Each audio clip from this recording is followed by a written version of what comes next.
AITA for telling my wife to stop crying about missing out on our daughter's wedding.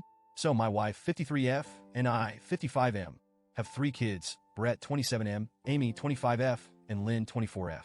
First off, I love all of them, but man, no kid has given me a bigger headache than Lynn. She's our wild child, the one who's always taken her own path in life.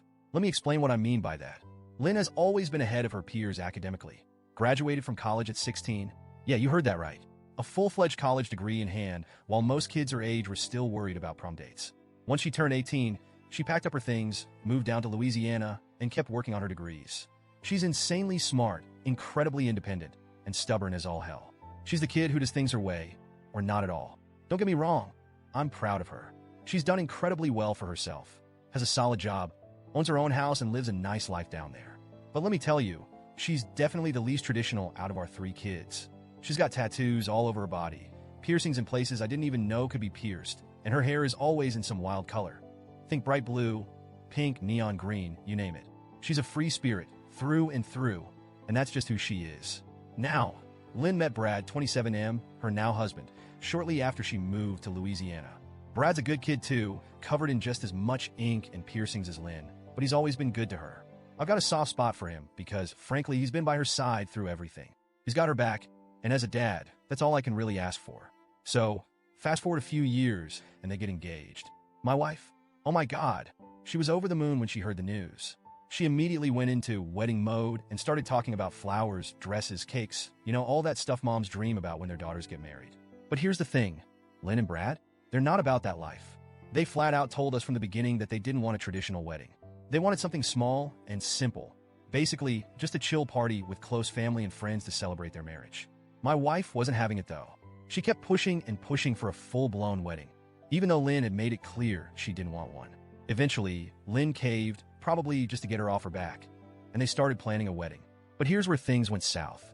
Not even a week into wedding planning, Lynn and my wife got into a huge argument over something trivial like floral arrangements. I wasn't even surprised. Like I said, Lynn's not the type to care about that kind of stuff. Well, after that fight, Lynn packed her bags, flew back home to Louisiana, and basically said screw it. A few days later, she and Brad announced they had eloped. Yep, that's right. No big wedding. No fancy ceremony. They just went off, got married, and that was that. They also let us know they were planning a small, intimate get-together in New Orleans around Halloween to celebrate. Now, I was fine with it. Honestly, I was just happy she told us they eloped. But my wife? Oh, she lost it. She was heartbroken, furious, and everything in between. She and Lynn got into another massive argument over the phone, and now they're not even speaking to each other. Here's where things get tough for me. My wife has been crying about this nonstop ever since. She keeps saying how she missed out on our daughter's special day and how she feels like she didn't get to be a part of it. And I get it. I do. Moms dream about their daughters' weddings. But Lynn had made it clear from the start that she didn't want a wedding. My wife pushed her into it, and then it all blew up. After weeks of listening to her cry and go on about it, I finally snapped. Maybe I was too harsh, I don't know, but I couldn't take it anymore. I told her, "Why are you even surprised? Lynn didn't want a wedding in the first place. She's always been the least traditional of our kids. I'm just glad she told us she eloped. You need to stop crying over this and wait for Brett or Amy to get married, because they're the ones who will actually want that big wedding you're dreaming of." Well, that didn't go over too well. She called me some names I won't repeat here and has been giving me the cold shoulder ever since. Now I'm sitting here wondering, am I the asshole? I know I was blunt, but I feel like someone needed to say it. I love my wife, but she was trying to force Lynn into something that was never going to make her happy. And for what? Just so she could have her dream wedding for her daughter? It's not about what she wants. It's about what Lynn and Brad wanted for their big day, and they got exactly that. I get it. Weddings are emotional, and my wife had probably imagined that day for years. But that's the thing. It was her imagination. Lynn has never been the kind of kid who followed the traditional path, and she made that clear when it came to her wedding. The worst part is, now Lynn and my wife aren't even talking. They used to be so close, and now there's this huge rift between them. My wife keeps saying how she just wanted to be involved, but I think that's where she messed up. She was involved, she got to help with planning until she pushed too far. And now it's all blown up. I haven't even told you the half of it. Lynn is so different from my other kids in so many ways. She's a nurse by trade, but on the side, she does hair. And not just any hair, we're talking wild, creative hairstyles that you'd never see in a traditional salon. And get this, she's also a practicing witch.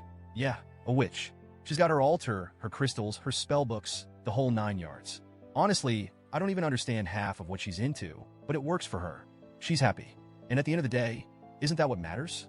Look, I don't want to be the bad guy here, I love my wife, but I feel like she's missing the point. It wasn't her wedding, it was Lynn's. And Lynn did it her way, just like she's always done things. Part of me wonders if I should apologize for being so blunt, but another part of me feels like I was just standing up for our daughter. So, Reddit, AITA? Should I apologize and try to smooth things over? Or was I right to call it like I saw it?